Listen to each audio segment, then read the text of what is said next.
जैसा कि last episode में हमने देखा कि सभी श्रेक डेविल्स हाइशन माउंटेन्स के अंदर आ गए हैं और वो अब बोस आइग्जी से लड़ाई करने के लिए एकदम तैयार हैं। बोस आइग्जी जियांग और कैटगर्ल को साइड में कर देती है और अब लड़ाई शुरू होती है। टैंग शैंग बोस आइग्जी से लड़ने का डिसाइड करता है और अपने दोस्तों को अलग अलग डायरेक्शंस में जाने को कहता है। वहाँ सभी गार्डियन मास्टर्स भी आ जाते हैं और वो आपस में टैंग शैंग और टैंग शैंग की पावर्स के बारे में बातें करने लगते हैं। थर्ड गार्डियन मास्टर कहते हैं कि टैंग शैंग हाओ त्यान हैमर का यूज कर रहा था, यानी वो हाओ त्यान ट्राइब से है। अब वहाँ सी ड्रैगन वर्ल्ड मास्टर आते हैं और वो बताते हैं कि टैंग शैंग ग्रेट टैंग चेंग का पड़पोता है क्योंकि वो सेम हाओ त्यान हैमर यूज कर रहा है, लेकिन टैंग शैंग के हाओ त्यान हैमर में कोई स्पिरिट रिंग नहीं है।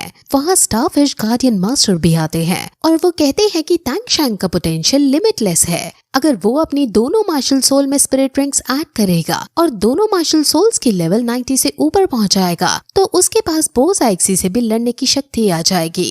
कि क्या आपको लगता है कि टैंग शैंग अब बोस आइग्जी के खिलाफ अपना ये चैलेंज पूरा कर पाएगा? कईयों को लग रहा है कि टैंग शैंग कैसे न कैसे करके जीत जाएगा, लेकिन कईयों को इस पर बिल्कुल भी यकीन नहीं है।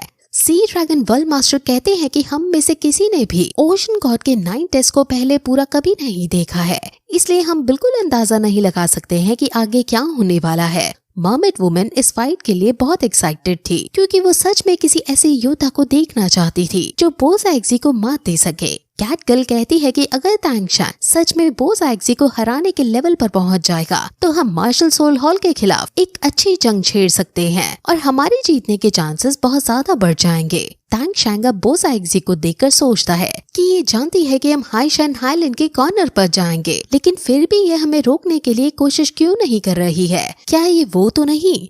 अब ये क्या वो है वो हमें आगे पता चलेगा। बोस आइग्जी टैंग शैंग को ध्यान से देखती है और बोस आइग्जी को सालों पहले का वो पल याद आ जाता है जब टैंग शैंग भी एक दिन उसके सामने ऐसे ही खड़ा था।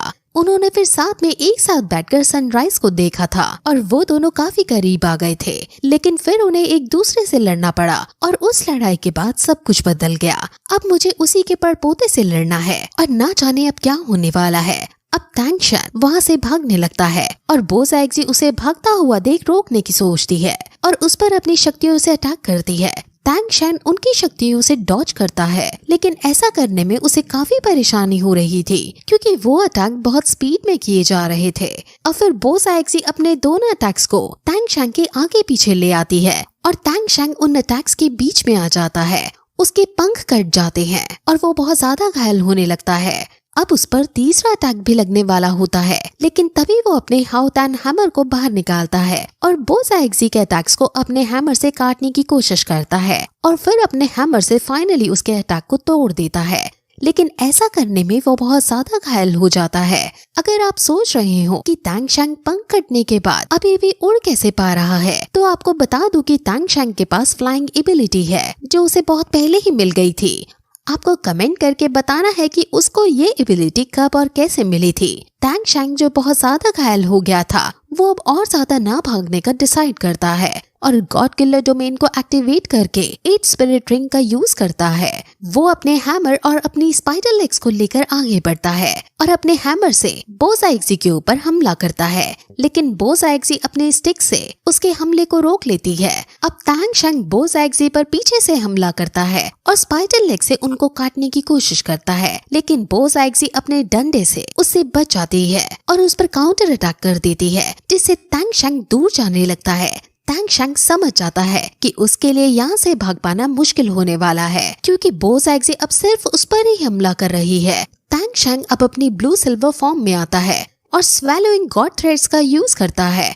वहाँ बहुत सारी ब्लू सिल्वर प्लांट आने लगती हैं और वो सभी ब्लू सिल्वर प्लांट्स बोस आइग्जी को चारों तरफ से घेरने लगती हैं। बोस आइग्जी टैंग शैंग की तारीफ करते हुए कहती है कि तुम बहुत ज्यादा स्मार्ट हो क्योंकि तुमने ये पहाड़ी इलाका अपनी चाल यूज करने के लिए चुना है। लेकिन बोस आइग्जी ब्लू सिल्वर प्लांट्स को तोड़ते हुए आगे बढ़ जाती है और टैंग शैंग की ब्लू सिल्वर प्लांट्स एक बारी में ही टूट जाती हैं। अब टैंग शैंग मौका पाकर फिर तुरंत अपने ब्लू सिल्वर एम्परर के भाले का यूज करता है, जिसके बाद ये एपिसोड यहीं खत्म हो जाता है।